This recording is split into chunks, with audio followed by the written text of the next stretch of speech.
Иннокентьевна Ылахова атынан Алгыс национальный культурный кийин коллективин атыттан Бүлүү корат ағам састағы жанугар сергетигер сақалы уруй айқал нөрін нөргүй болуқтын. Ағам састағы жаннар бұтугар бағары тибет сақал мағыны кытана здоровьяны, мындыр өй сананы, тулуру, жулуру. Әхеги бар боланы бейге инники көлуіне. Истин сүрәхтә амарак санала бола бұл күнге кереғараммит олыры бұл. Мақтал болғын әйеқе үдік маны кіржағыстар бұдыға. Страницы лет листаются и вдаль летят быстрее. Сегодня отмечается День пожилых людей. Тем, кто в дороге жизненной свой опыт накопил, желаем оптимизма и самых крепких сил. С праздником вас поздравляем! Пусть не будет в жизни бед. В полном здравии желаем жить как минимум 100 лет. Пусть душа не постареет, будет вечно молода, сердце от любви трепещет, невзирая на года. Каждый нажитой морщинкой, каждым волосом седым можете гордиться смело, вы пример всем молодым. Пусть будет ваша жизнь полна счастья, радости, любви, ведь возраст — это не года, а состояние души. В этот особый день хотим поздравить старшее поколение. Вашу мудрость, опыт мы очень чтим. Здоровья вам и долголетия.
из невозвратной стороны. Уже ходили в школу наши внуки. Мой милый, если бы не было войны, мой милый, если бы не было войны.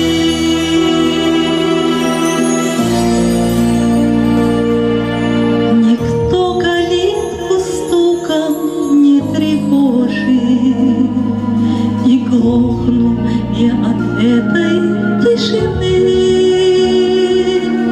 Ты б старше была, я была моложе. Мой милый, если б не было войны, мой милый, если б не было войны.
Забота наша такая.